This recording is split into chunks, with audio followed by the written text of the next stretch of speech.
When did a brand new one? Yeah, I know. It was, yeah.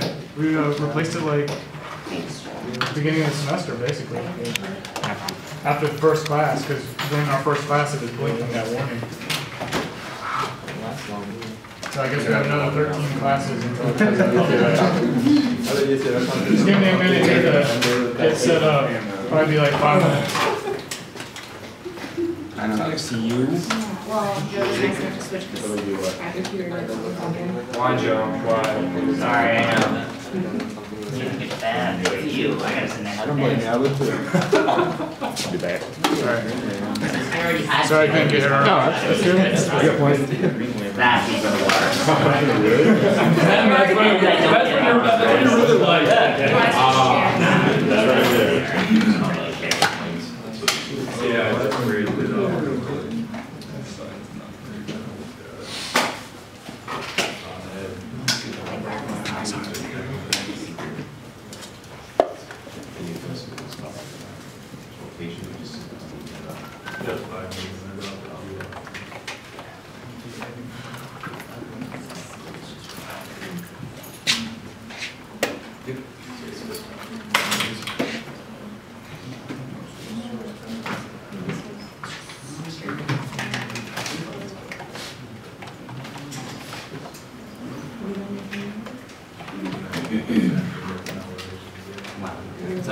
They gave me credit on Amazon. That's cool. Now I have credit on Amazon. Yeah, I would rather just have had money. No, I got that book, the Pro Crack book. I just got money back for it. Oh no, my book's at the apartment, and it's awesome. Get another copy of the shop thing. Get another copy of the shop thing and Keep sell it it. packaging. And 4 pages of notes. And I didn't even read it. It's tempting. It's tempting, I know. I don't know if I want to play that game. 3 years. And how would that work? Make the investment and just buy the shop Well, book. the file's not done yet. So that's nice wine. Just a suggestion. Like a wine. The bookseller. So there'd be like. I'll have to get a room that's There's a lot to the more. right things the books don't get. Not really. Well, it's a lot more. While I'm waiting for this computer to boot up, if you guys can go to See, this is what. jroad.com/revit/resources/downloads. I have a file. I tried to email you guys a file, and for some reason it bounced back. So I had to post it there. I'll point you to that direction again.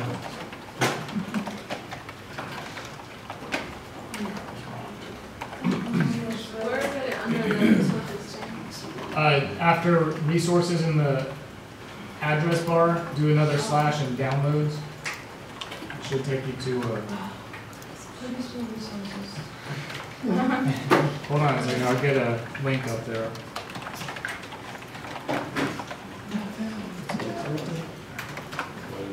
I think you have to have a authorized users in there. Oh, is there authorized users? Yeah. Alright. So it's a little bit, so it's, before resources, put in authorized users. Let me, put this up here real quick.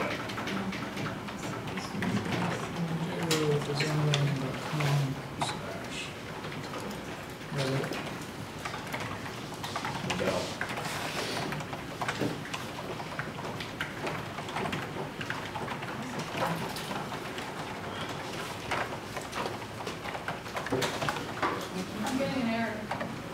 So right there is the address. I can't really zoom in on that.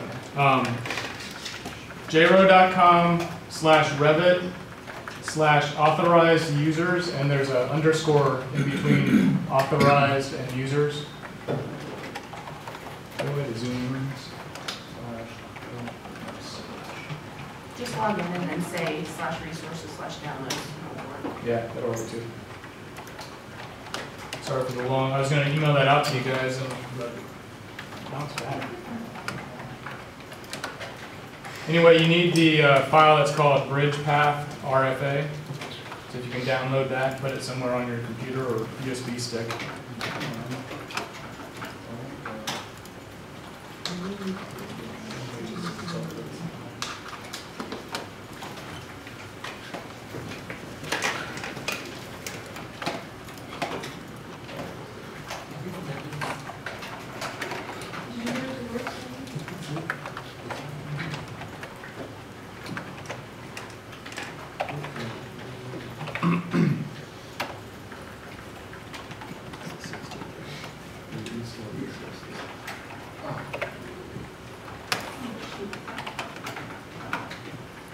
This is a test on your spelling.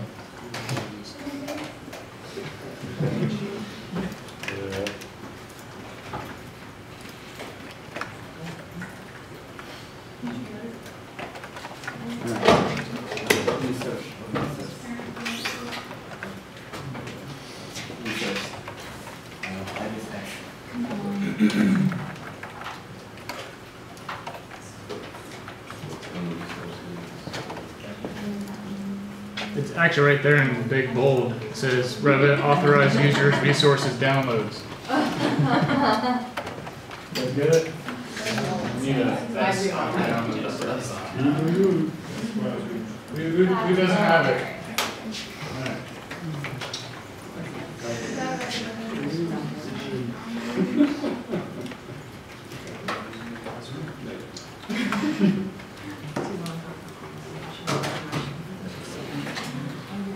Alright. Someone else have it?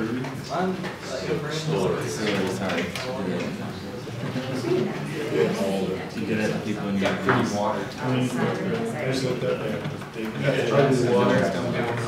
No, I think it's called a brewery.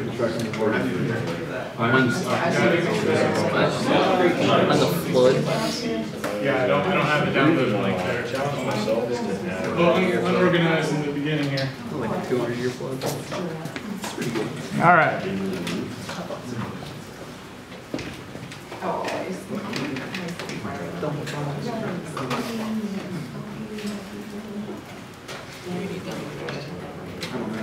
So, what we're going to need is your topography model and/or preferably the one that has the river in it. Did anyone have any issues with putting in the water? It's pretty straightforward, right? I have a question about that though. Is there a way you can manually like type in the elevation level of that water layer or like surface that we created? Because I know when you first input it, you can kind of set like a base height for it, so it'll all stay on the same point. Yeah, let me load that up and I can go over that real quick. Is it just easier than having to? Yeah, do every single point. Down. Yeah.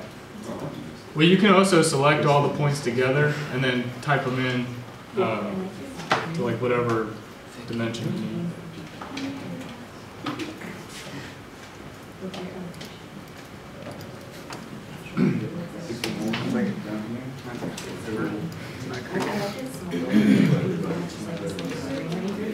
I did the 200-year flood. Yeah. It was like a foot deep.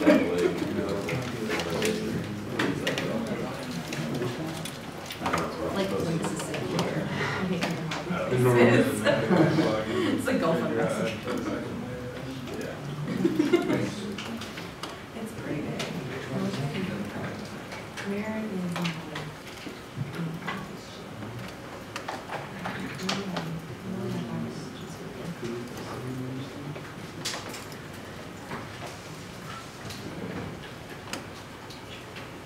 Yeah, so in order to edit the surface Clint, you really you can only actually select all of the points, so I can window around everything once you're in the edit surface mode, and you can change the elevation there, but you have to do it by point because it's all point based. Okay. So I had my water set to something like 630 feet. Doesn't really matter where you have it set to, as long as you have some kind of a river. The other file you need open is if you go into your view and recent files, you want to open up, it's a family file, so you need to go to File Open, and then the file that you just downloaded, which is called Bridge Path.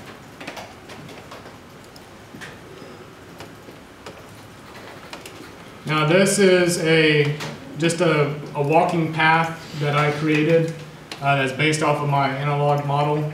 So you guys all have something similar to this where you can see that I've got dimensions to various points all along the actual pathway. And if you click in the properties to look at all the parameters,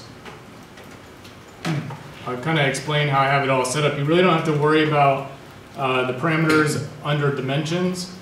I've organized them to where we've got parameters under constraints. These will be actual dimensions that we'll be typing in.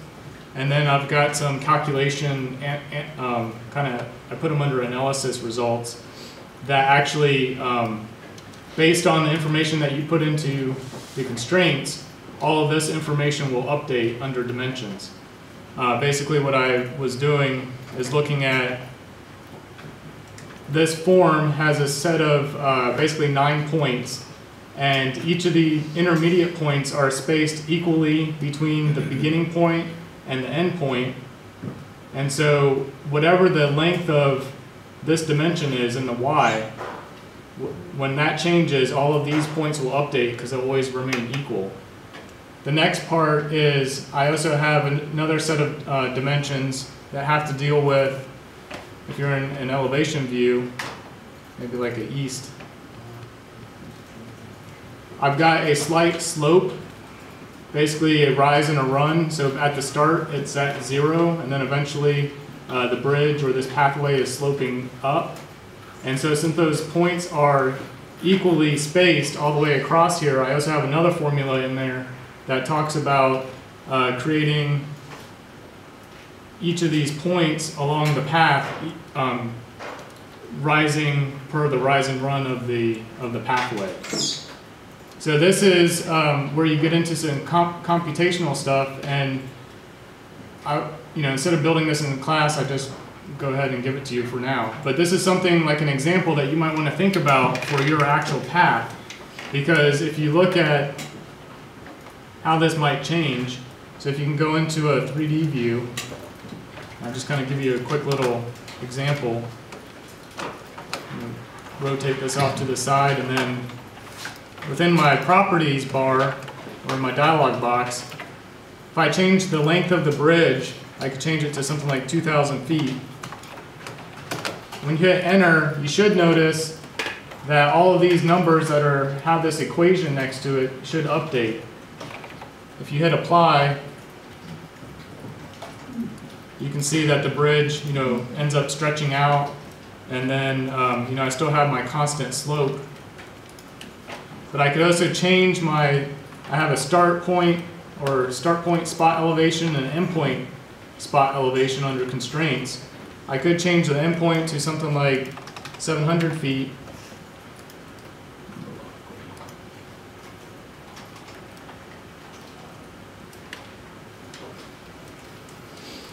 Okay, hold on a second. I'm trying to find the number lock. Here you go. It's all the way down here. There's a strange place. Yeah. Okay, so 700 feet. And hit apply, and you should see that, the end of the ramp goes up, and I still have a constant slope all the way across all of my points. So you might want to study this on your own a little bit, but it's basically a trigonometry formula, figuring out the rise and the run of your start and end point. I've got tangent. You figure out the tangent angle, and then you just multiply it by the equal spacing, and that's how all this ends up getting divided. So kind of a simple way of making sure that all of your points end up at the right height and the right length based on equal distances across the board. Go ahead and change your length of bridge back to 1,207 feet, and your spot elevation to the end spot, I think I had it at 653.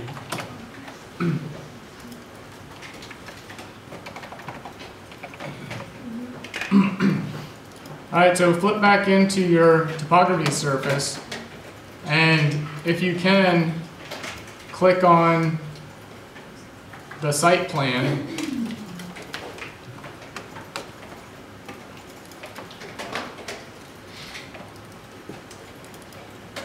I'm going to change this to have some shaded colors and all that fun stuff. Now I'm going to try to figure out where I'm going to place this bridge or this walking path, and I'm going to start to introduce how we can import this path into the topography surface and have it where we can actually adjust the right elevations to match up with true elevations that are already part of this 3D model. I'm thinking about probably somewhere in the middle here, at least in my model. I've got this kind of peninsula that's over here, sticks out. I'm going to try to connect a bridge over to this other side. And in order to do this, we need to know what the elevations are of the land. And we also need to draw some construction lines so that we can rotate our pathway into place, because we've already created this pathway that's based on basically a whole nother set of coordinates in the X, Y, and Z that might not exactly relate to this topography surface when we first bring it in. If you can zoom in,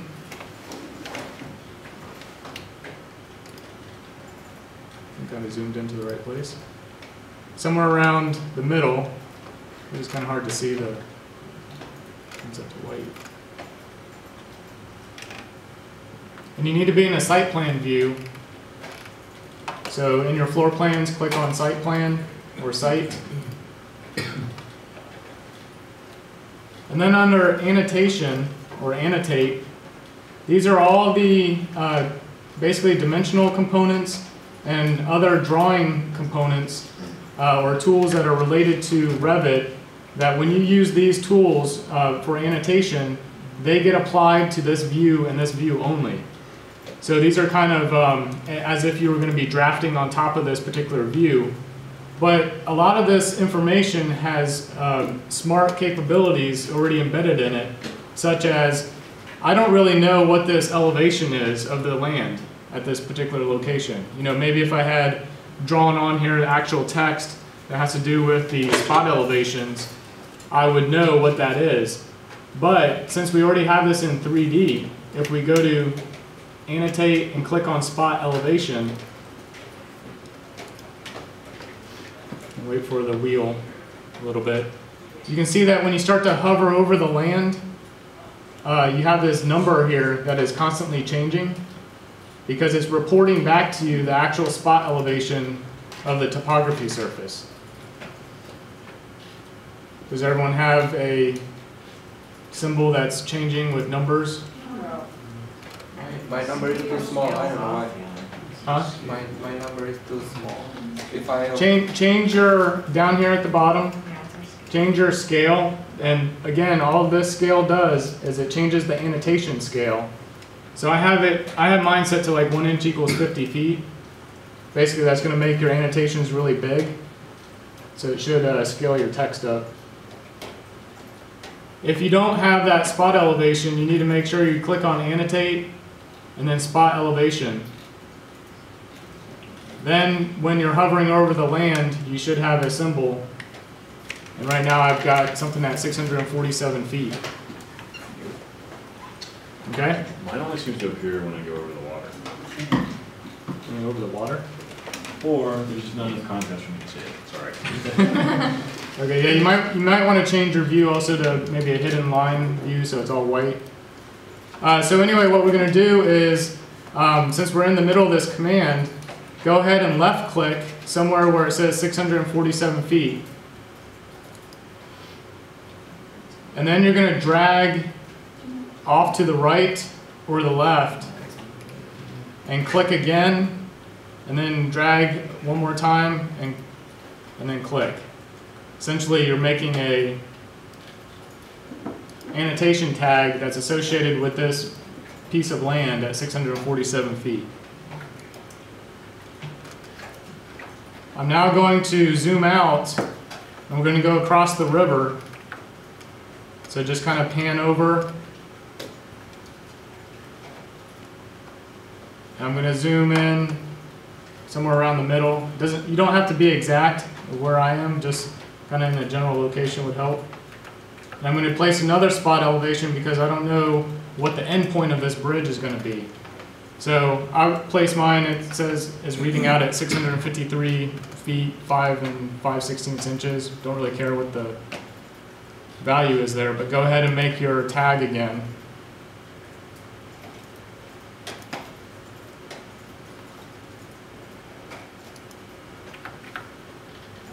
Everyone have your 2 reporting tags? All right. I'm now going to draw a construction line It's going to be an annotation line, so I'm in the annotate category, and there's this command here called detail lines. I'm just going to flip over to the home tab one second, and you'll notice that you also have in the home tag or tab a model line. Model lines and detail lines are completely different. A model line is something that you can draw in 2D on top of your model, and that model line will appear in every single view that you flip between, because it's actually part of the model, even though it's a 2D line.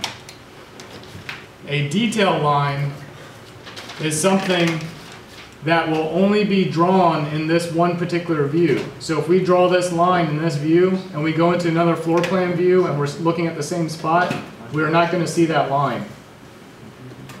So under annotate, and I use detail lines all the time as construction lines. So click on detail line, and then off to the right, under line style, we want to choose the line style that's already embedded in Revit called lines. They give you other lines like medium line, thin line, and wide line. But the reason I'm picking lines is it actually shows up green, and it's just kind of a nice construction line to work with. Jeremy, when I'm in site plan view, nothing's, my like water layer level is not showing up at all. Like it just kind of is in this default site. Like if I'm in 3D view or elevation views, but if I go to site view, nothing's there. I was at the same issue too. And I've got it changed, like it doesn't, no changes are reflected when I change visual style. You have like your cutoff plane too, or something? Yeah, look, click on your site and then click on your view range under edit. Yeah, so put your cut plane, you got everything else set to unlimited. Change the bottom to unlimited. And then change your cut plane, make sure it's something like 2,000 feet up. Because right now you're cutting at only 200 feet, and our topography is over at like 650 some feet. You get that, Joseph? Unlimited, cut plane, I did 2,000. And then do all the rest of that at unlimited. And I should get it to show up.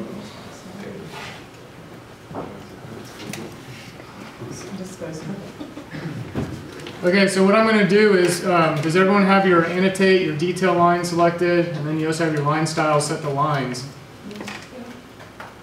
I'm going to draw a line, and it's not going to snap to anything, but I'm going to draw this line to where my leader is pointing for this spot elevation on one side of the river to the other.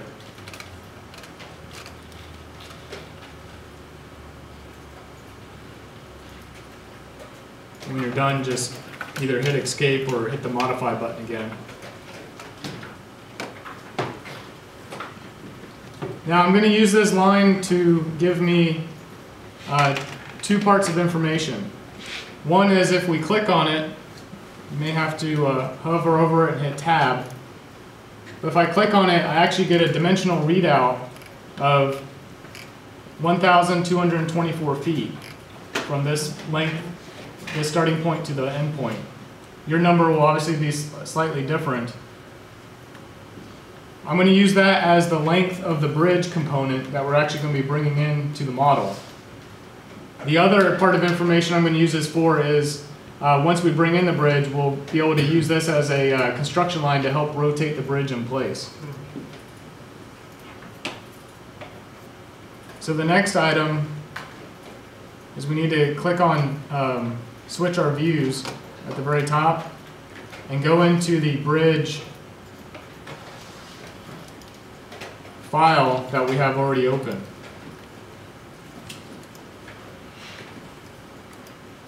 And we can just hit load into project. And you'll probably get this error message or dialog box that pops up that says Revit has enabled the show mask mode so that you can actually see the newly created mask that you're actually inserting in here.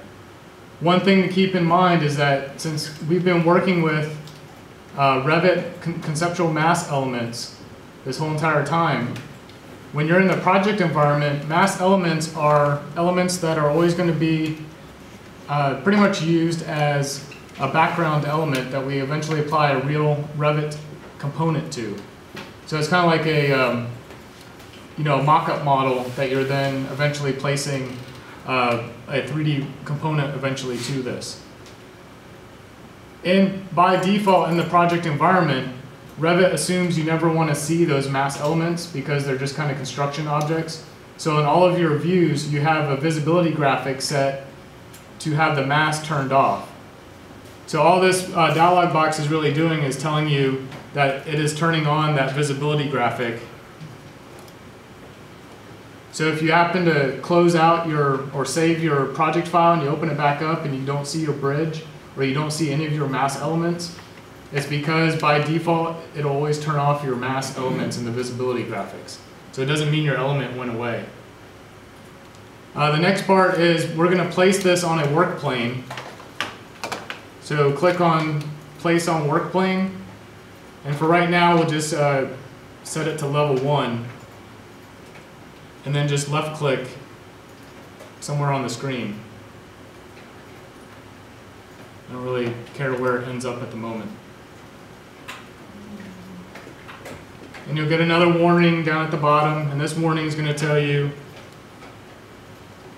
usually I ignore all the warnings, but this warning is basically telling you that you've created a mass element that's not really a mass because I've only created a surface.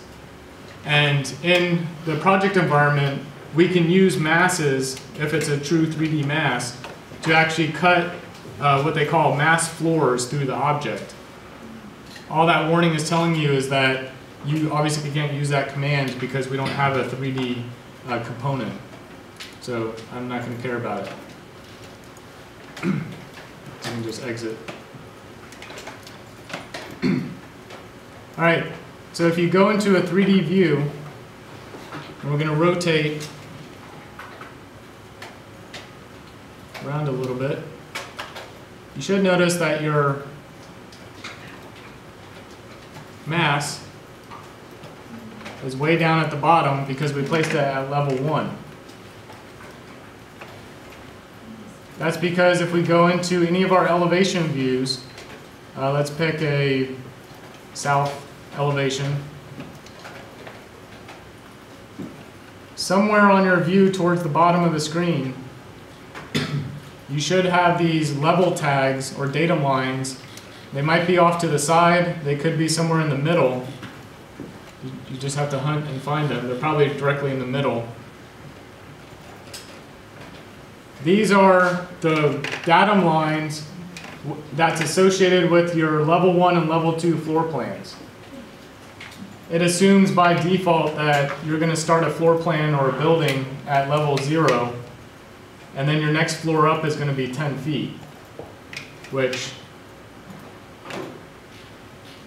I don't know why they put a default at 10 feet, because you never really have a structure that's floor to floor height 10 foot. But anyway, that's the default. If we are to change, has everyone been able to find their levels or their datums? If you want to have them actually extend out, you can select the datum line and then drag, there's a little dot. You can drag this, to the left or to the right and stretch it out. You can, as you're dragging it, you can zoom out and you can make sure your datum lines go all the way through your site. If you zoom in on the other side or the side that you're on and you don't see any kind of information, there's no dimensional readout or any kind of symbol, if you click on that symbol, there's a little, or the datum line, there's a checkbox. You click on the checkbox, that will reveal that annotation, which says level 2 and then 10 foot or level 1 and 0 foot. So basically the checkbox is just turning on and off the various annotations. So I've got them on both sides.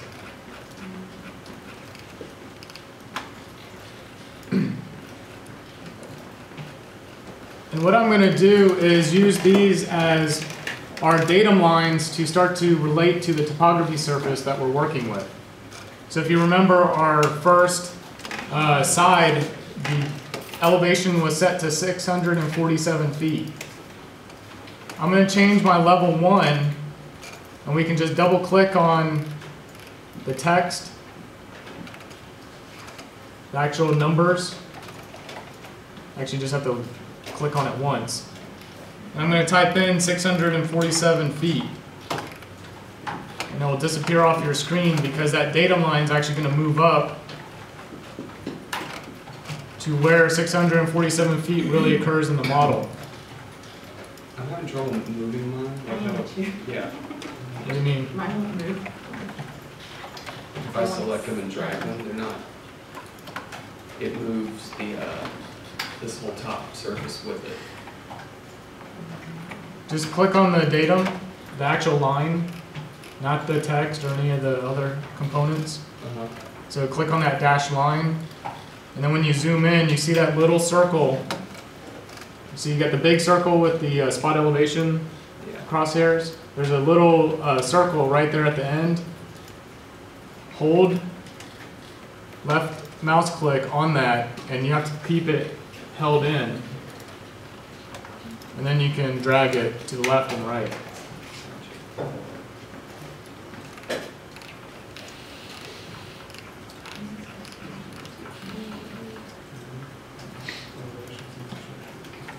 It really doesn't matter where those show up on your screen. The important thing is that we get it to say 647 feet. So type in 647 feet for your level 1. You can also just move, you can also click on a datum line and then use the move command, and you can actually move it up and down. And notice when you move it up and down, your number will update, because it's always going to update to where this is really occurring in space.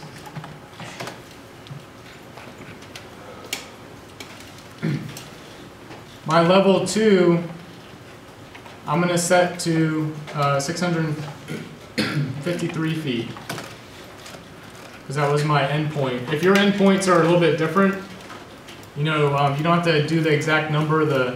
Mine was 653 and 5 5/16. I'm just rounding it to something.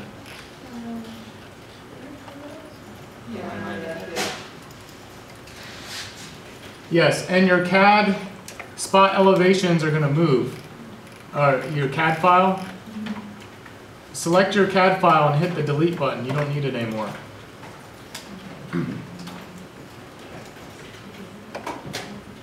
The reason that moved was when we placed the CAD file into the 3D view, we placed it associated to level 1, or you might have placed it to level 2. The point is it was placed in reference to one of these level planes, and since we just moved them up 647 feet, anything that was associated with it is also going to move with it. So anyway, get rid of the CAD file information. I'm going to save my file.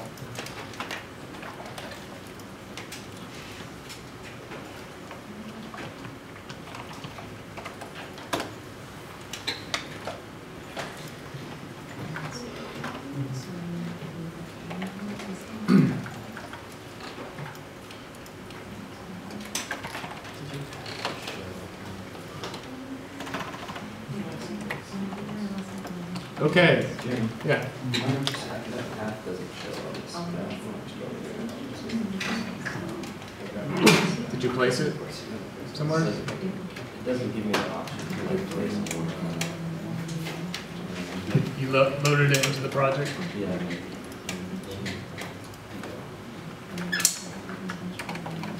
I think you've already placed it. Or you loaded it into the project. Just place it as a component. So go to home. Click on business. Bridge. So now you have place on work plane. And just left click somewhere on the screen. And then you don't have your, it didn't automatically turn on the mask for you in this view. Oh, you're on level 1. Type in VG. Scroll down and click on mask and hit OK. Hit The height. Oh, click somewhere? Okay. Go to massing the site. Click on that. Oh, yeah, you're not going to see it in level 1. It's in the site view. Because we have it, I had it set to like 647 some feet, and your level 1 is.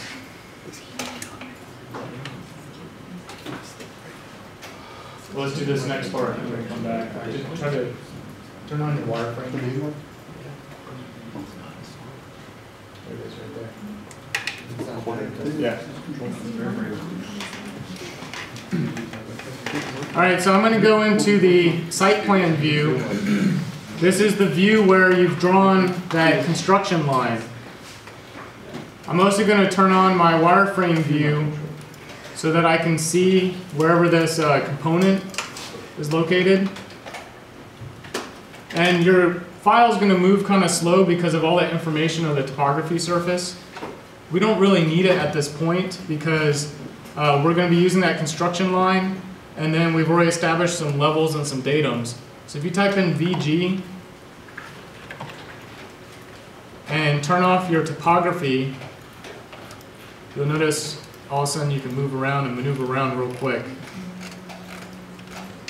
In Revit, your files are going to get really big, and you have to know how to turn things on and off so that obviously the less information that's on the screen, the quicker you can maneuver around and work.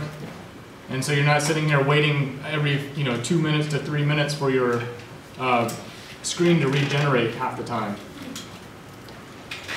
So you should have your mass element, which is the bridge. You have your construction line. Let's click on the mass element and use the move command. And I'm going to move the midpoint of the bottom over to the very right part of the construction line.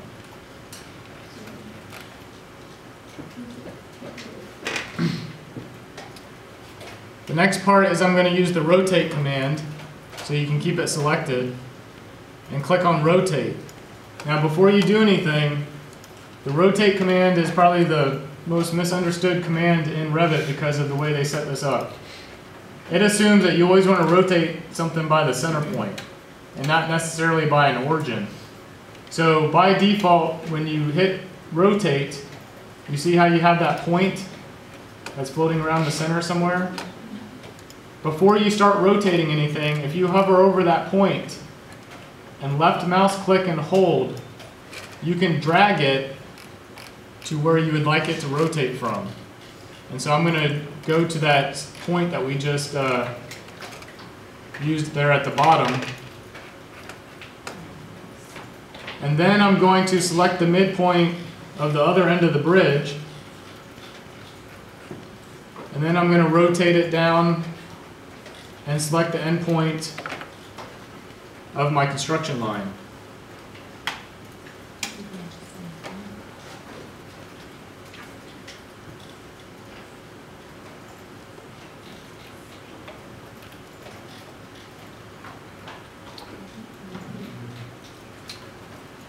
Let's go back into our 3D view.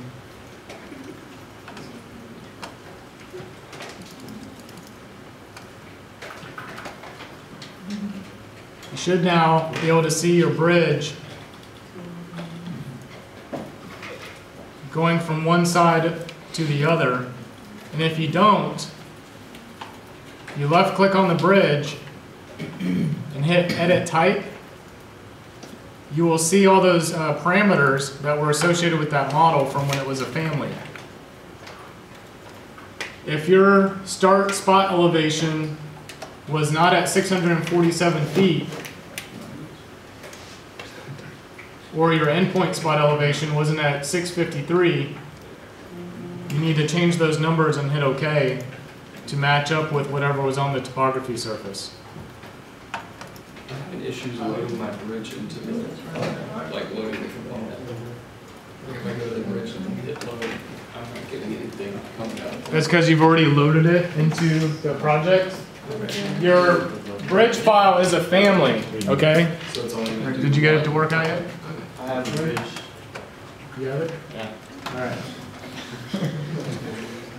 So, if you loaded it in and it's not allowing you to place it, that's because you've already loaded.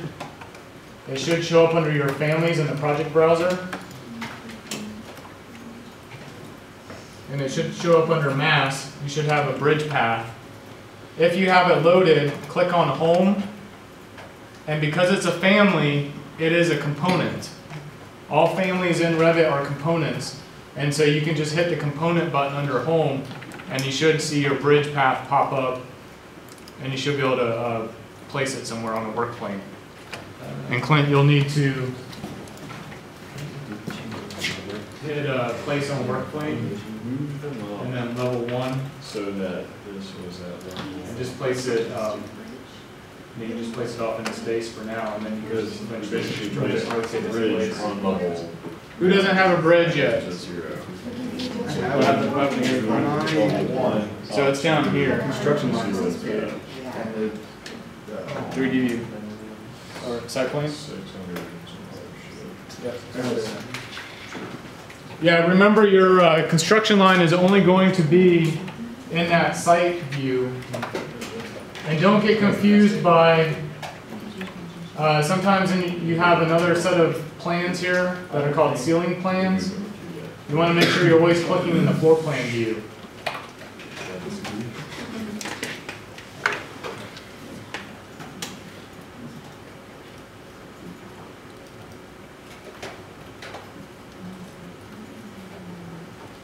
All right, everyone have a bridge? All right, let's move on. That's exactly how you're going to bring in your bridge onto your topography model, is in some form or fashion trying to figure out what level it's associated with. So you need to get some reporting information from the topography surface. And then using your levels, you can actually set your level 1 and your level 2 in your elevations to be something that matches up with the topography. And then you place your bridge, just like we did. If we set up our bridge to have those parameters so that as you adjust it, it sort of adjusts itself, wouldn't that make it so that the covering that we did on our bridge doesn't adjust? Say that again? So, like, when we built our bridge, and we built our covering, we measured it all off the same points. Mhm. And if we, like, set parameters for our bridge to stretch it, or Mhm. wouldn't that make it so that the points that the coverings are going to are no longer, or do we have to like set parameters that match it? Well, your covering also had points that were also associated with moving it in the X, Y, and Z. Right. So once you find out the length of your bridge, because you've already set up your coverings to have those parameters, you should just be able to adjust it into place and stretch it to look how you want it. Move it into place using those parameters. Okay. So if we can go from having like a 20-foot bridge to a 1,200-foot bridge. You should be able to. If you have all your coverings, and that's why we set it up so that all your coverings and everything you've been working on so far is parametric. Because otherwise you would bring it in and then you'd have to either rebuild it, Right. or you can sit there and just add in some numbers. And your final bridge isn't going to necessarily look exactly like your analog model. What you're going to be doing is now conforming it to fit this new landscape, because we haven't really worked with the site yet. So we're kind of doing it a little bit backwards, where we don't know what the site is, but we're plopping the bridge somewhere. And so that's why we have all of those parameters set. And then you can just start to adjust all of those into place. Question? For those of us with a tower, For we want to stretch the tower across the wall too. no, those of you that have a tower, you're just going to find a place somewhere on here that you can place on the land somewhere. So you're going to find a site for your tower. And you know, your towers could have walking paths that are, bridges. and that being a bridge. But the next part that we're going to go over here towards from now till the end of the class is going to help you especially those that have towers, because you're going to need stairs to get from your various platforms. How many people did towers? I forget. Just a couple of you. Okay. So you don't have to worry about adjusting all of your parameters this way, but the way that you built your tower, it might be either scaled too small to the actual site. You may want to figure out that your tower really needs to be 200 feet tall instead of 30 feet tall, or whatever it is to actually get it to look right. So you are actually probably going to be stretching it some, I think, and making some adjustments. Because we kind of built it, I think it was kind of scaleless to some degree because it doesn't really relate to this site. So if you're building something that is a curtain wall panel, you don't necessarily think in terms of feet and how big the regular panel is in real life, I guess, until you plop it onto the surface, and then when you put surface into a model, it also changes?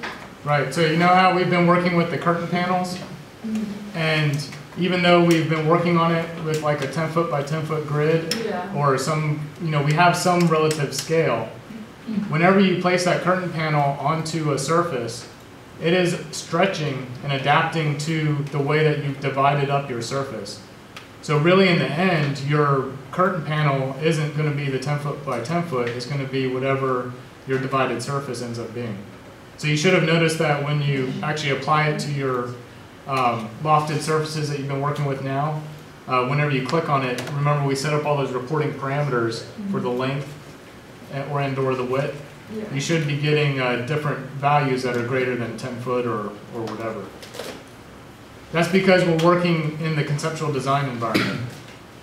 You're working in when you're in that massing conceptual design environment, and you're also working with the curtain panels and those adaptive points, we're just kind of working with relative references to various points and not necessarily a scale.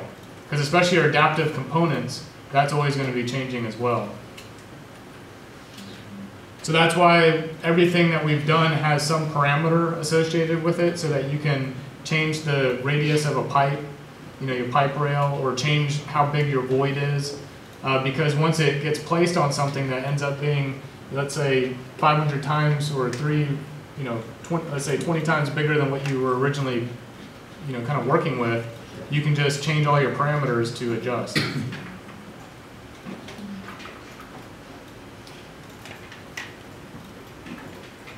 Okay, let's go back into an elevation view and zoom in on those datum lines. And right now we have it set to, say, level 1 and level 2. If you click on the word level 1, you can actually rename this particular level. And I'm going to call this start. I'll just call it start point. And when you hit enter, you'll get a box that pops up that says, would you like to rename corresponding views? That's because all of this stuff is tied together in Revit. This is an annotation tag, level datum, but it also reflects your floor plan. So I'm going to hit yes, and you should notice that in your project browser, your level 1 also got renamed to say start point. I'm going to do the same thing with level 2, and I'm going to call that my endpoint.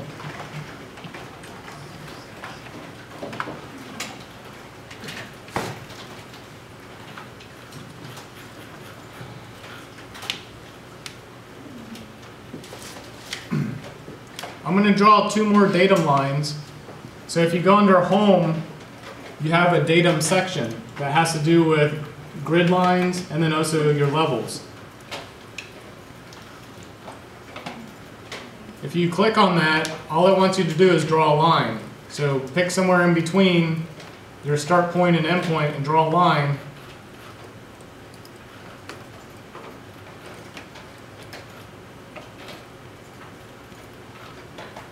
And as you do that, you should notice that you get a level 3 that pops up into your floor plan.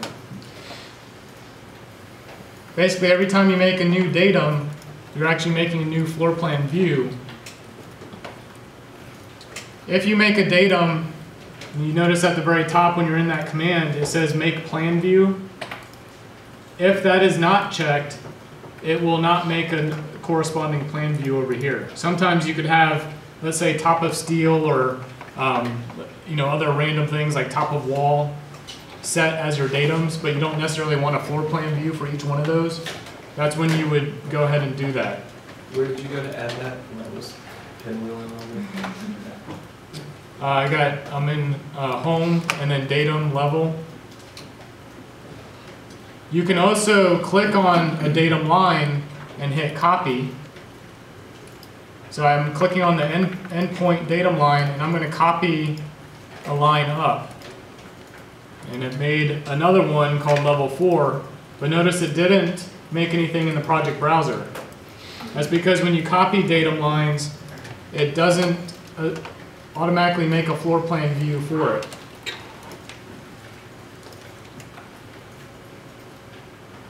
However, I do want a floor plan view for each of these, so you can also go under View and under Plan Views, you can create a floor plan and a dialog box will come up and it's basically going to give you plan views or views that basically every datum that doesn't have a corresponding floor plan to it, it'll give you that option there. So you might, if you happen to have 10 more levels that were all with this black symbol and they're not blue, you would have all those listed here as well. So you can just click on level 4 and hit OK.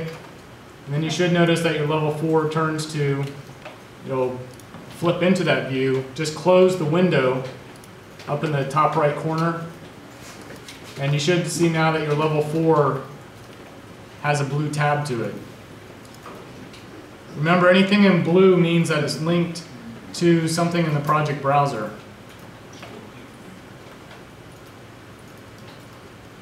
I'm going to call level 4, let's call this endpoint offset. And I'm going to do a level 3 is a start point offset.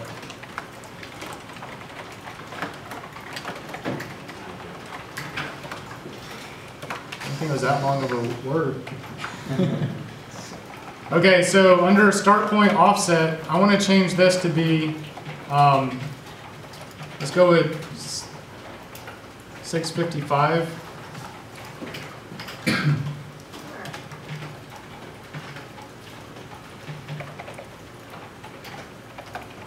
Because I want that to be, I want my offset to eventually be, well, I want it to be 8 feet from the start point.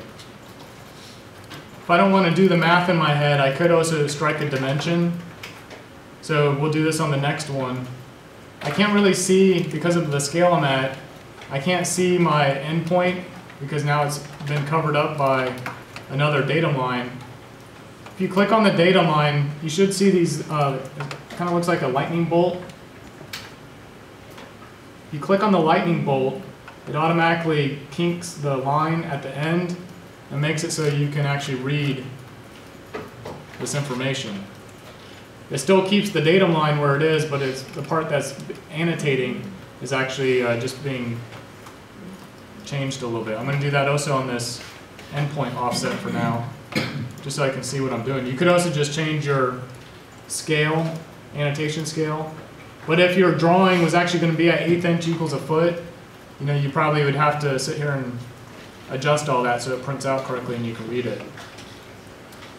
Under annotate, click aligned dimension, and I'm going to strike a dimension from the endpoint datum to the endpoint offset.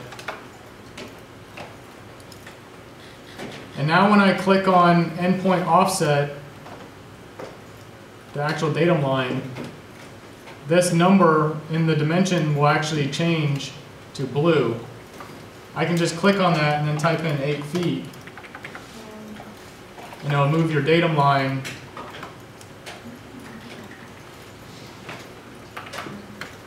this way I didn't have to do the math in my head just in case you had some complicated number. And I'm also going to delete that because I'm just using the dimension as a temporary thing.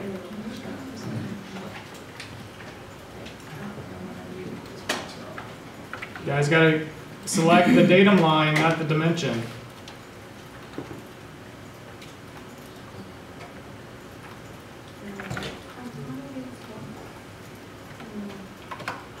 In order for your text to turn blue,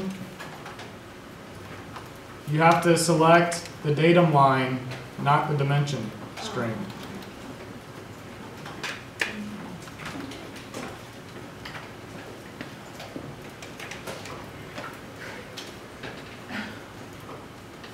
And then when you're done with that, go ahead and hit delete.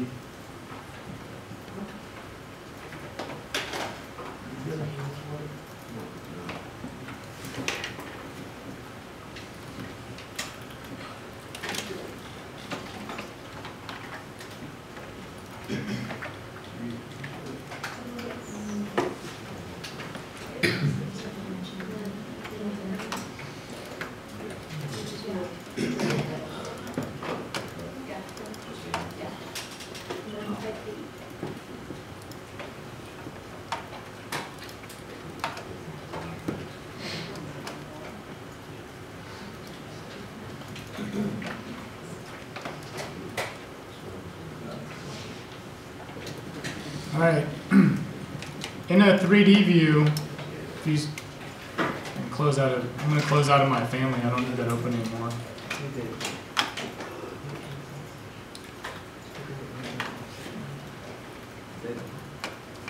So flip into a 3D view and select your bridge, your mass element.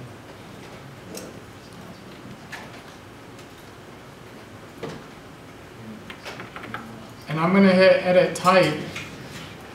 I'm actually going to change my start point spot elevation and end point spot elevation to match those offsets that we just created. Because eventually what I'm going to do is I'm going to have this bridge and then have a set of stairs that are coming down from the bridge down to the ground level. So we can start talking about stairs and railings. So my start point elevation was at 655, and that end point is now going to be at the, I think it was 661.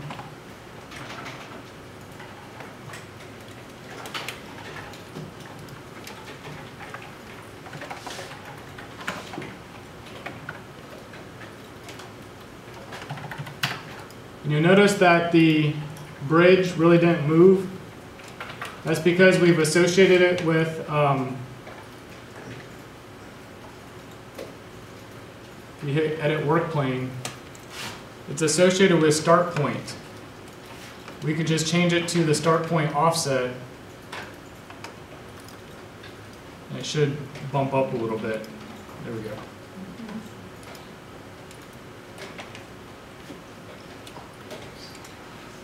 Wait, can you do that one more time?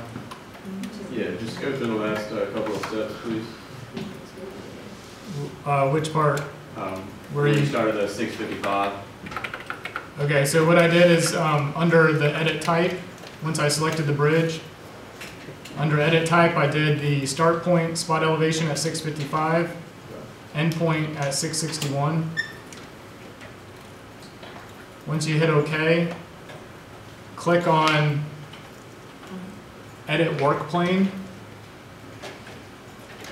and then change the current work plane from start point to start point offset. Basically, now that we have those extra levels to choose from, we're reassociating this bridge to be at the offset.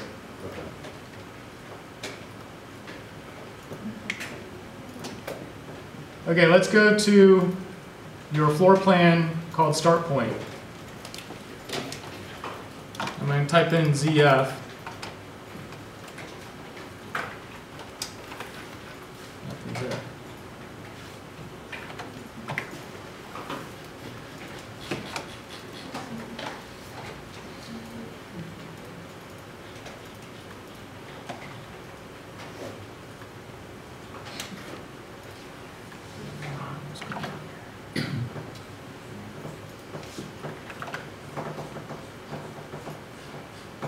So in the start point, once you're in that floor plan view, we don't see anything at the moment.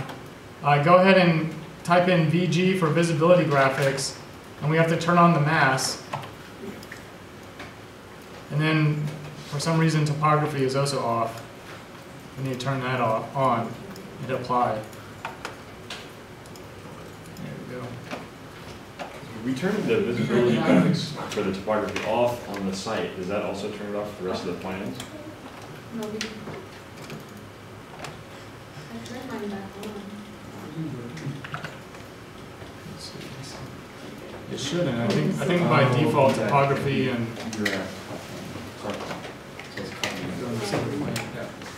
I did.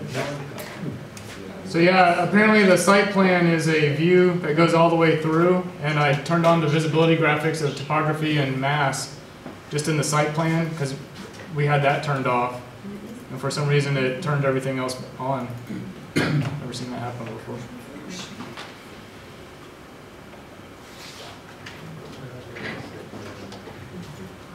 Where's my mouse?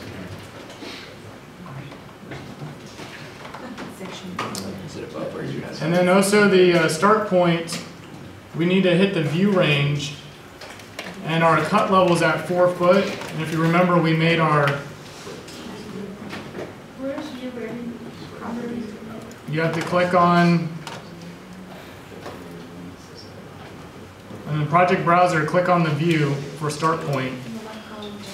And over to the left, you have view range. And we're going to change it to all the top, bottom, and level to unlimited. And then I'm going to change my offset cut plane to something like 10 feet and hit apply so I can see my bridge. Should be able to see it. Why am I not seeing it?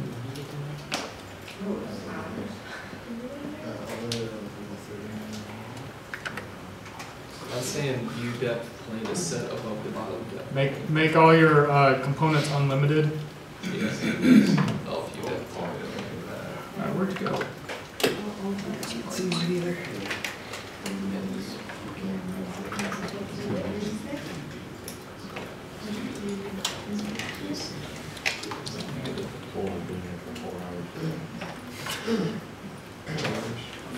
If you bring it up higher, it should work. Higher than The 18? cut plane, yeah, he is at 20, so. Change your cut plane. Let's do it at 20 feet. There we go. Thanks. So if you're ever in a floor plan view and you can't find your object, most likely it's because our cut planes aren't set correctly.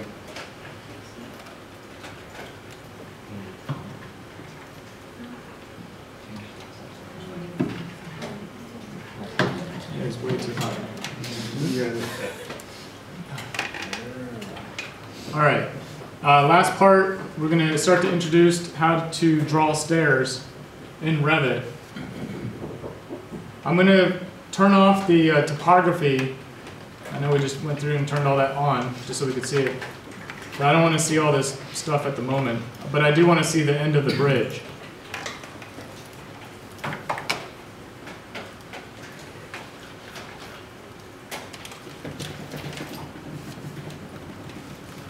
So under Home, you have these set of tools that are basically your ramp, your railing, and your stairs. It's called circulation. Good name for it. If you click on stairs, by default, there's already one stair that's already loaded into Revit. It's a stair called 7-inch max riser, 11-inch tread, off to the left. If we click on Edit Type, these are all the parameters that are associated with stairs. We're not going to go into every one of these at the moment. But basically, as you scroll down, you can change what the materials are of the treads and risers. You can change how the stair is calculating its rise and run. You can change your different dimensions, such as your tread depth and thickness, and so on and so forth. I'm just going to hit OK, cancel out of that. But while you're in this mode, you notice we went into our sketch mode. So we have the checkbox and the X to cancel out of this or accept our changes. Then off to the right, you have another set of draw tools. You have one that's called Run, Boundary, Riser. And then you have a line or a curve that you can make. Basically, as we make a stair, it wants to know where you're taking a base level and top level to. And right now, the base level on mine is set to start point, and it assumes you want to go to the next level up, which is end point. That's why we had to create all those levels first, because stairs want to connect to a level. I'm going to change that top level to be the start point offset. This way my stairs are going to actually go from the ground up to the start point offset of the bridge. You also have some other dimensional data down at the bottom. By default, it assumes you want to make a 3 foot wide stair, which is pretty small. I'm going to type in 5 foot. And then you can see you have another command there called desired number of risers. We can click on that and make it go down.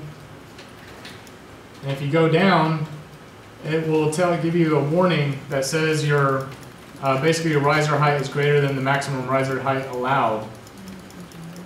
So it won't allow you to do that, but you can go up, and you should notice that your riser height changes because it's automatically calculating your riser height.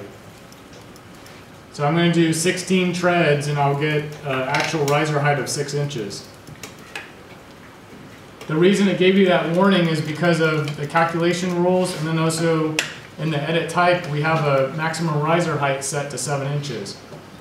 The reason it's set that way is by code, your maximum riser height is 7 inches. And so it doesn't want you to go past code. But if you're doing residential design, you can actually go to an 8 inch, I think an 8 1/4. So you could actually change this maximum riser height if you're doing residential. Why didn't you give me the warning? It's not changing the riser. You have to, when you make changes to this properties dialog box to the left, you have to move your mouse over into the work plane or the work surface for the changes to take effect. All right, so I'm going to draw a run. So make sure run is highlighted. And I'm going to go somewhere off to the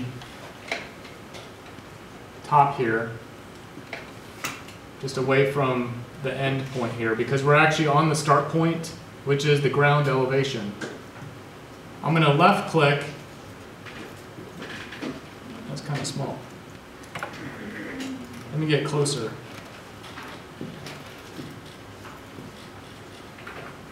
So I'm going to left click, and as you draw a line, you should see this text that says you have 3 risers created, 13 remaining, 4 risers created, 12 remaining, and so on. And if you go all the way up to the end, it'll show you you've made the 16 risers that are required and then 0 remaining. I actually would like to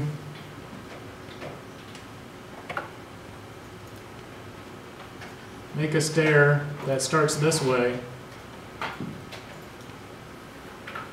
And I'm going to only create maybe like 8 risers. Doesn't matter where you're drawing this. I'm going to click. So I've made my 8 risers. I'm going to now go somewhere towards kind of further down in the white space and left click again. And then keep drawing until I run out of risers to create. When I left click, it automatically creates a landing in between these 2 stairs. And if you didn't start these stairs, so I'm going to undo that last part, you may want to start the stairs well off to the left of the green or the boundary line of your stair. So I'm going to start it over here somewhere, so that I actually get a little bit of an elbow in there. Or switch back. Now when I'm done, I can hit the checkbox, and I'm going to select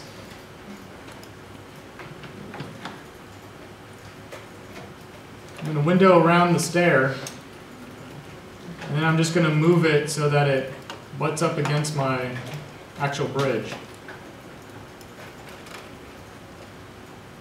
Can you change the width of the stair after it's drawn? Yes, we'll get into editing stairs in a minute.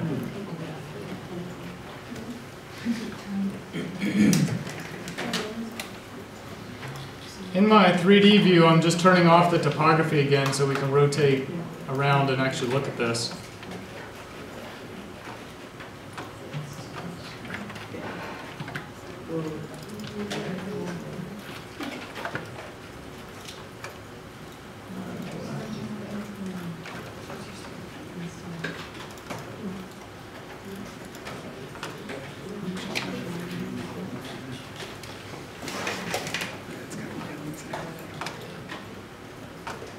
So somehow my level's out right.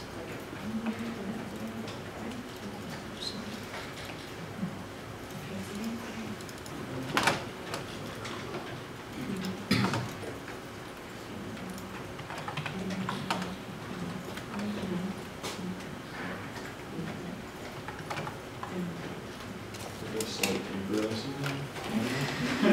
Very soft. Yeah, I tried to work with tape as well. It is. It's a low blow. You also notice that you can hover, if you're looking at it in 3D, I'll get here in a minute why this didn't go all the way up to the floor. Oh, it's on the wrong side. Oh, you have to check it.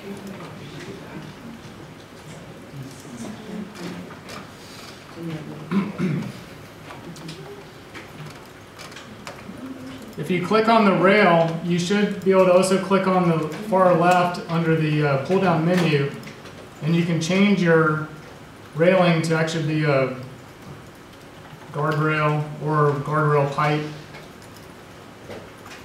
And again, these are just some default railings that are part of Revit. And we can go ahead and edit these, but we'll have to do that next class.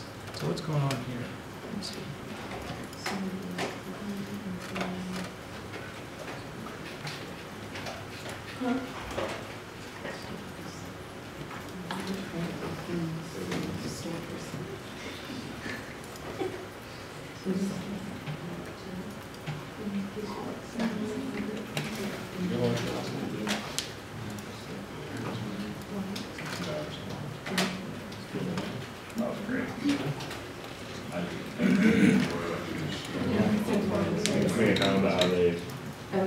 Just give me a second here.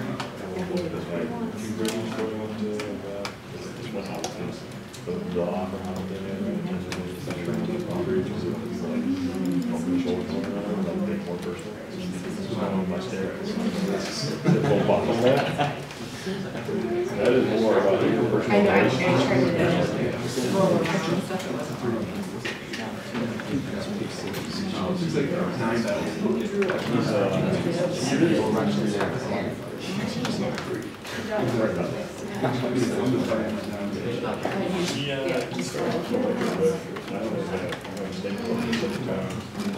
See ourselves as not trained professionals.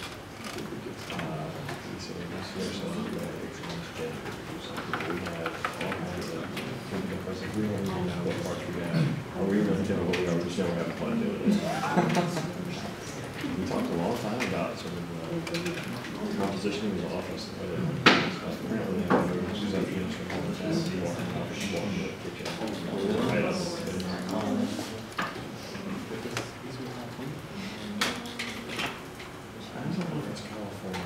You might be from California, but it's actually British. The firm is Norwegian. It's named after the Carlson House. Really? Yeah.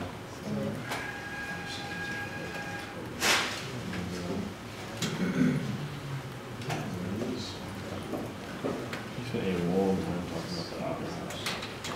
Like Oslo.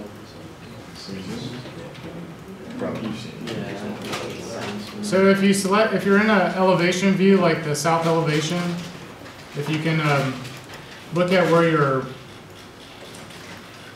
can see that right now my end of my bridge is floating well above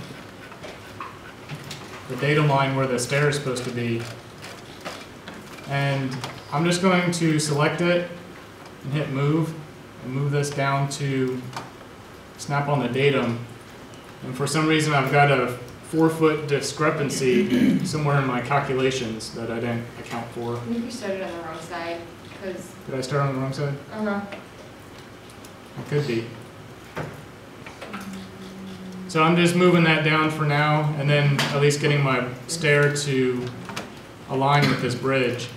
And the bridge is pretty wide. I've got another set of parameters in here called width and width 2. It's set to like 25 feet. I could change those to like 8 foot and 12 foot. Either that or make my stair bigger or come up with some other architecture.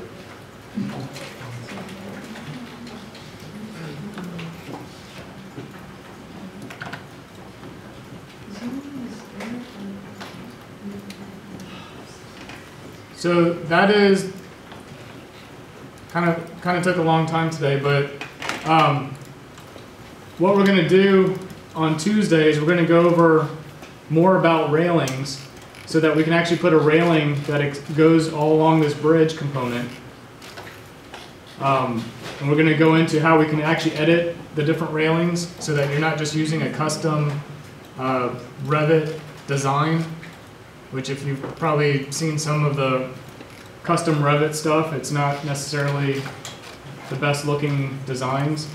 We can go into how we can actually make these profiles and adjust the railing, and then working with some additional stair methods. What I'd like you guys to do for Tuesday is make sure that you can at least get your walking path to fit into your topography surface and go across some portion, pick a part of your river or your stream or creek or whatever you've got to make your bridge go from one landmass to the other, and then experiment a little bit with the stair command and try to get a stair to go from one level to the other, and do it on both sides. If your walking path, what I would do is hopefully in your bridge models you could just have you could extract just the walking path portion, so you're not also bringing in all the covered architecture at the moment. We can bring those in later. Just at least get the walking path working so that you can actually stretch it out and you can manipulate it kind of in the same fashion as this file. Okay? Those of you that have towers, obviously you can experiment with more stairs, because you can take your stairs and try to start connecting some of your different level platforms that you've created. I assume your tower has some walking platforms here and there. So try connecting a stair from one level to the other, and you'll be using the same methods. Okay? The project environment has a lot of tools that are going to probably take a lot of explanation, just like what we did today. So we'll have some fast days and probably some slow days. You can only do so much in an hour and what, 15 minutes? All right. Yeah. Tell them to turn on the AC next time. Sarah's fault. So,